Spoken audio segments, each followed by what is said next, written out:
Bonus BIC podcast, episode number 72, on the heels of episode 71 that was a special live episode. Now, obviously, I don't do too many of these, but I figured this would be a special occasion since it's kind of twas the night before Expo kind of thing. The Spring Expo here is going to be on in a couple of hours. I'm recording this in the wee hours of Thursday, April the 25th, and the Expo is going to begin later on Thursday. So I decided to kind of kill two birds with one stone here and do a little bit of a follow-up to episode 71, which was, again, the live episode where we went a little bit different format than normal. I think as far as the podcast feed is concerned, I'm probably going to release these kind of back-to-back. So if you're curious and you want to check it out, you wouldn't have gotten the episode 71 much before episode 72. So you can certainly watch them back-to-back and it'll give you a little bit of context, but I'll give you the short version of it. Episode 71 was not only live, but it was also something that was kind of put together really quickly because this week being as busy as it is with the preparation for Expo, I wasn't sure if I'd have enough time to edit a normal length episode. But I figured we would do a live version of it, and at the last minute, and you could tell kind of from the way the episode went, is that at the last minute, Eric kind of provided us with the whole story of the Tom Brady autograph signing gone wrong. And I did think it was an interesting story, and I got a chance to look at the Cllct article. So we were able to have some background going into the live, but obviously Eric was doing the heavy lifting and kind of filling in some of the details from the perspective of one of the individuals involved. And I'm actually quite happy with the way a lot of the discussion went because I thought it was interesting. And it also let the chat kind of chime in on it as well, which I thought was really good. But it was one of those things where we heard kind of one side of the story, and I would still be very interested in hearing kind of directly from the participants themselves and kind of what they thought they were getting out of it, because that is an interesting perspective that I would love to get, that side of it. But after the live stream, with a couple of days, it's given me the chance to go and do a little bit of digging on my own, because there's some details that obviously we were missing, not even specifically about this, but some other different details that I wanted to have in order to have a better understanding of where this whole situation ranked. And by that, what I mean is, you were talking about this event that was $3,600, and the problem is I have no context for how much a Tom Brady autograph signing should be. So I have no idea if that's super high, if that's super low, or kind of where things sit in between. So I wanted to do a little bit of digging, and I did a little Google search, and what I came up with was this. This is a Darren Rovell tweet, so kind of appropriate given that we read a Cllct article that we cited in the original conversation. And this is actually from January. So January this year, so only a couple of months ago, and this was for a Tom Brady autograph signing. And this was an autograph signing courtesy of Fanatics. So it was brought through the Fanatics, which is kind of what you would expect as far as having a Tom Brady signing with the exclusive that they have. And I think here the key that made it interesting for me is this, and that is the cost to sign a ticket, $3,999. So obviously Darren Rovell is focusing on one specific type of item, but then a cost to write a 3 or 4 word inscription on that ticket, an additional $1,599. So I want you to think about that. We're talking about an autograph signing where you could have autographs signed on fan-provided items. So this presumably leaves a whole open direction on what kind of items you can bring. But just the cost to sign a ticket stub, was $4,000, plus another $1,600 to add a personalized inscription to it. Well, just looking at that, immediately your mind goes to, okay, well, how much would it cost if I wanted to get a signed helmet, if I wanted to get a signed jersey, if I wanted to get a signed football? And then you could kind of extrapolate from there what the general cost would be. But even just for the sake of argument, let's just call it $4,000. Let's just take the $3,999 here, and let's just go with that number. If I go with that, then all of a sudden I got to go back to that autograph signing, or the presentation, the speech slash photo op slash autograph signing that became the whole point of contention that we talked about on the Monday live stream. And I think it casts it in a little bit of different context. This one little additional data point that I didn't have, obviously, so I couldn't add anything to it because I was kind of curious. $3,600 to me obviously is a lot of money, and I'm not the biggest Tom Brady fan, so I'm certainly not going to pay $3,600 to get him to sign anything. But at the same time, though, I can't say it's a bad deal or, if it's high or it's low because I had no context for where that should land. But in this case, just looking at this, if we're talking about an autograph signing here where it's $4,000 just to sign a ticket, then I have to think about what it would cost to sign a bigger item. And that brings me back to kind of one of the golden rules, if you will, of kind of autograph signings. When you're talking about general signings, usually you want something like this. And like I said, this podcast here is going to kind of touch on two topics. I wanted to kind of do a little secondary bookend on the episode 71. And then also I want to add a couple of things about Expo since I didn't get a chance to do like a real Expo preview video. It's not going to be very long. I'm going to keep it really short on just my general plans and what my headspace is at going into the Expo. But thinking about that, I go to the website here, and this is kind of what I want to see. If I'm getting an autograph from one of these athletes here, similar Brady, be it whoever it's going to be, I want something along these lines. It's like kind of like your menu here. It basically tells you, you want a Dennis Rodman autograph here at the Expo. Fantastic. It tells you what day he's appearing. It tells you a regular item is $129. A premium item is $179. $149 for a photo op, $79 to add an inscription. And then you've also got combo tickets, you've got the VIP tickets, and it tells you what's involved in that. And then, if for whatever reason you're unclear, what's the difference between a regular and a premium item? Well, then you have the option of clicking on descriptions. And description tells you a regular item, photo up to 16 by 20, baseballs, cards, etc. Premium items are oversized photos, helmets, jerseys, etc. So, in the example of what I just talked about a moment ago, if that was the Tom Brady thing, that would be considered, a helmet would be considered a premium item, a jersey, a premium item. Some of the footballs and things like that probably would be a premium item, but you could kind of figure it out from there. But just having that list of items and knowing what the differences are, that's what constitutes to me a real autograph signing. Be it in person or private, just knowing what the different costs are makes it a legitimate signing to me. And that's what brings us back to that whole discussion that we had on Monday. And I'm of two minds on this, and I stand behind kind of the general tenor of the conversation we had.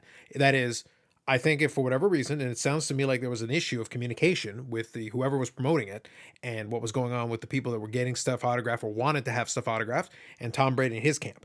I still think Tom Brady was in the wrong for basically agreeing to sign things that he wasn't comfortable with or didn't feel like he had agreed to sign. I still think the correct answer for Tom Brady and his representation would have been to say, hey, we didn't agree to this. We're not signing it. That actually would have been much better than what ended up happening to have a little scribble that constituted an autograph. That's just my take on it, and I stand by it, and I'm very comfortable with that take. But looking at it on the other side of it, I have to look at it then from the perspective of, obviously, Eric was very close to one of the individuals that was part of that, so he kind of presented the case from that perspective, and I was fine with that because obviously he had more information than we did. So in that case, he was going to do the heavy lifting, and I was comfortable with that. And we still had a discussion around that. But given that now I've had a couple of days to look at some of these other things, and also you try to find some context for what a Tom Brady autograph signing should look like, or at least give me a ballpark idea, then I kind of have to go back on that whole thing with the $3,600 and say to myself, okay, well, $3,600 is a lot of money. But if you can get another autograph signing and charge $4,000 for a ticket, and obviously some people will pay for it, then I have to think $3,600 for an autograph plus a photo op plus the speech. That seems low. Sounds ridiculous if you're really saying it out loud, but that would seem low. At which point, I also run back into the problem of what I just talked about here. In this situation, if I go into an autograph signing here at the Expo and I look up Warren Moon here, just as I'm showing on the screen, I know what the cost should be. If there's a discrepancy, if there's an issue, if there's a problem, I have something to start off with. I can say, hey, you guys said it's $89 for a regular item. This is what constitutes regular items. This is what I brought. It should be $89. And I want an inscription. That should be another $35, et cetera, et cetera, et cetera. Since we've got the information here, we can say what's supposed to happen, what's not supposed to happen. If there's some kind of a restriction, usually they would list it and note it. And that's what you want. When you're getting a real autograph signing, you want to have that information so that you can decide, is this too expensive? Does this make sense for me? Like, what is the situation? Because you can see, even just if you're looking at what's on the screen, there are different scenarios depending on who it is. Christopher McDonald, Shooter McGavin from Happy Gilmore, there's an option for an auto and a table selfie. Well, that's $89 versus an item versus the table selfie, which are $50 each. So now you have an option. You can combine these things, you can get them separately, you can do whatever, but you know what you're getting into. And in this situation with the whole Tom Brady signing/speech, it sounded to me like there was a little bit of ambiguity about what you were getting into. But at the same time, going back to kind of the individuals who got their stuff signed and who are obviously very unhappy with the result and the product they got on the other side of it, I kind of have to look at it and go, wait a minute, if you guys have this really expensive memorabilia, why would you take it to chance? And this would be kind of the question that I would pose. Wait a minute, if you have this expensive football or you have this game-used memorabilia or whatever the case may be, it sounds to me, just looking at it on the surface, that this signing, quote unquote, even if he had gone through the way you were hoping, it would have been cheaper than the normal going rate. What made you expect that this was going to be a normal autograph signing? And that's honestly the first thing I would have asked. Why would I be looking at this and feeling comfortable if I'm getting a substantial discount over what I would be expecting to pay given these other autograph signings that I'm looking at? Why do I expect that if that's the case, if I'm getting this, potentially fairly substantial discount, then why would I assume then that it's open season, I'm bringing whatever I want and there isn't some kind of a restriction? If there's a lower price here, then the first question that I would have is why? What's the catch? What is the thing that is making this price lower? Because you're also getting this other stuff. You're also getting the photo op. And you saw in the examples that I gave here, a couple of them, there's an example where you can have a photo op, but that costs extra money. So if a photo op is more expensive than just a signing for somebody like Thomas Ian Nicholas here that I'm looking at on the screen here. A professional photo op is a $55, and there's an autograph that's another $55. So you're combining two things. Well, if that's the case, then why would I assume then that if they offered me the same thing and they said, "Oh yeah, you can have it for 30," why wouldn't I be suspicious if the price is normally higher? What's the catch here? What is the situation? And from what it sounds like from the original story from the Cllct article that we talked about, and I'll link it in the description here for you again, in case you want to take a look at it or didn't get a chance to the first time. It sounded like the original the idea was for these VIPs, it was supposed to be $3,600. You get the speech, you get a photo op, and then you would get either photographs or a book signed. And so presumably in this case, the catch was that you had a specific item that they would sign for it. And actually, before I move on to the rest of the Expo thing, I can kind of link the two stories here. I can give you a quick story about a similar kind of signing back years ago now. Back at the Expo, I don't remember exactly what year it would have been. I feel like it would have been 10, 15 years ago, maybe longer. But there was an autograph signing with Gordie Howe at the Toronto Expo. And obviously, given that it was an autograph signing, Gordie Howe is extremely popular, and it was a pretty decent amount of money even at that time. However, you had the option of a couple of different items that you could have signed, very similar to the stuff we're talking about here. If you wanted to have a jersey autograph, that'd be one price. If you wanted to have an 8x10 or a puck or something, that would be a different price. But there was a very specific niche case in this signing, and that was that there was a bobblehead that they had available there. And if you wanted to get the bobblehead signed, I believe, if memory serves me, it's been a long time, but I believe it was $75 for the autograph on the bobblehead. And I believe it came with an inscription, basically, like Mr. Hockey and a couple of, maybe the Hall of Fame year, whatever the case may be.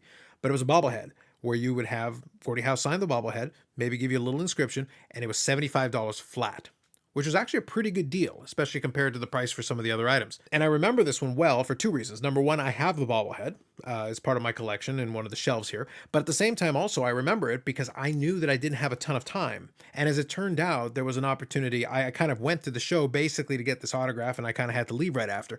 But what I remember specifically about it was that when I went to go up to go get it, and I was worried, do I have enough time to stand in line and to do whatever? They basically had them already signed right there. Basically, Gordie Howe had signed a couple of them right there on the spot, and you could grab them. It was on the same table where he was standing there signing. You could grab one right there. You paid, of course, but you could pay them right there, and they would hand you one of the ones that had just been signed, and then put it right in the box for you and hand it to you. And you had the autographed item that they had just gotten signed, and you were able to walk away with it for the $75 instead of the price for what the other items were. So my point here is this is a situation where you did get a good price on an autographed item, but it was because you were getting one specific item. It was just this bobblehead. That was the only thing you could get for that $75, but it was $75 including the bobblehead. So you were actually buying a bobblehead and getting the autograph in it for the $75. That's why it was a pretty good deal instead of you bringing your own item and having to pay an extra price on top of it. That's why I thought, hey, this is a pretty good deal. I had no problem paying it, and I got my Gordie Howe bobblehead autographed. And in this case, they did me a favor since it was basically pre-signed on the spot. I was able to take it and go home with it. My point in that whole story, though, kind of linking the Expo and the other discussion anyway, is that the only reason that I was able to get that price was because there was a catch. There was a very specific restriction. Not unlike the Tom Brady thing, presumably based on what it sounded like on the surface. Because if you're adding in all these other things and you're getting a price that sounds too good to be true, again, I'm just doing it compared to this here. This private signing, $4,000 to sign a ticket. Well, if you have a helmet, a football, a game-used piece of memorabilia, why would I assume that it would be less than that? It feels like it should be more. How much more? I have no idea. I leave that to somebody else who's more versed in the autograph space of what Tom Brady is commanding for some of these other items.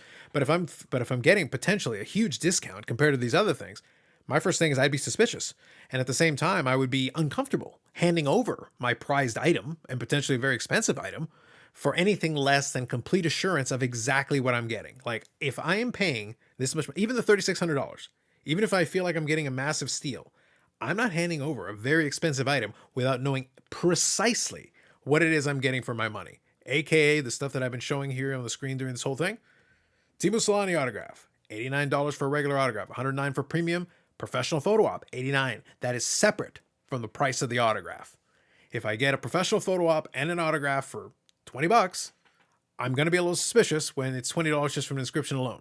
What exactly am I getting? So overall, my stance on this is that it's not I don't necessarily feel good or bad about the situation. I think that a lot of sides made a lot of mistakes here. I think that Tom Brady shouldn't have signed anything that he didn't agree to or that he wasn't comfortable with. I think that doing this weird compromise, be giving a sloppy autograph didn't win him over any fans and really didn't do any favorites to anybody. He should have just said no if he wasn't comfortable with it, or if he genuinely felt that wasn't what he had agreed to. And at the same time, the people on the other side of it should have made clear exactly what it is that they were allowed to have there and what they weren't allowed to have there. But lastly, if you're a person who has these items, you had to have done some research. You had to know what the going rate was on these autograph signings. And if you're getting something for what looks like a massive steal, I don't know how comfortable I am handing over those items. That's just me. That's just kind of my thought, with a couple of days to think about it and also getting a chance to look into it a little bit from separate from the specific incident. That's kind of my thought that came with it. So that's overall my little follow-up there to episode 71 here. And, just my thoughts and opinions based on it. I wanted to hear out Eric's side of the story with, his friend.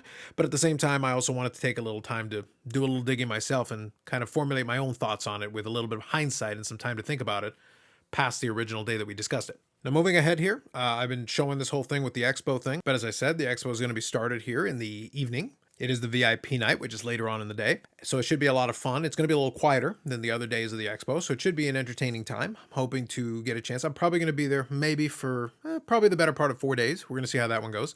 I did originally want to do a little video where I talked about some of my plans for the Expo and everything. But as I kind of try to put things together, I realized that I didn't really have too many firm and set plans. And that really comes down to not necessarily collection wise.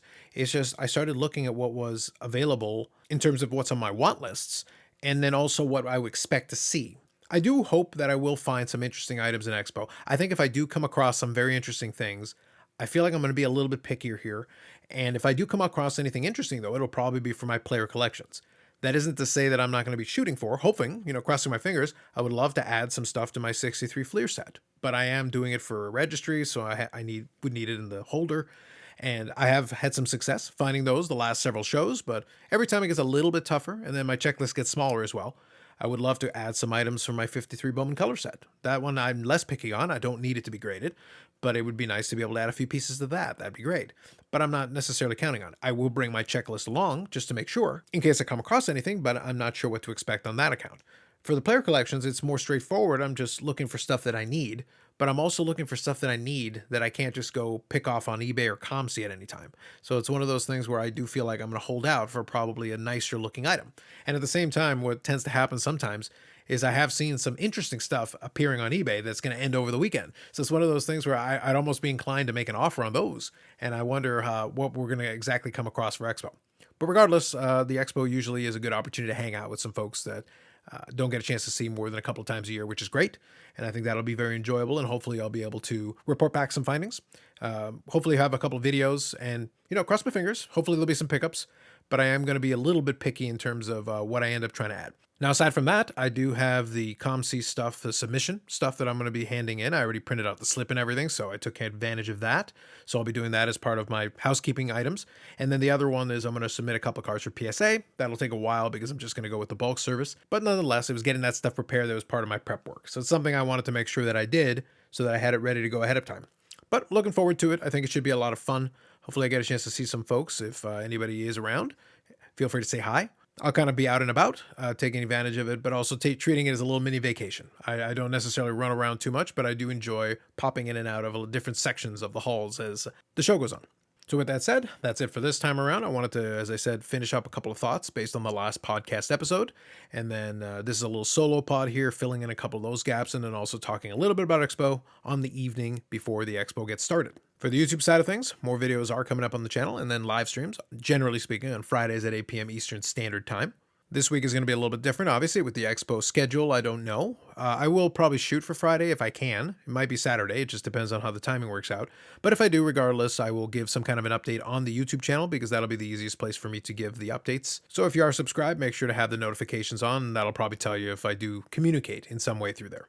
Otherwise, you can also keep an eye out on the AMG Collectibles YouTube channel because if we are successful, I am hoping that we can maybe do a couple of things while we're down there since they'll have the booth set up, and we'll see if we can arrange to do some kind of content, some kind of video, maybe a live. It's just a matter of what we can arrange based on how things are going. So we'll cross our fingers on that one and hope for the best. Anyway, that's it for me for now. Thanks very much, and we'll catch you in the next one.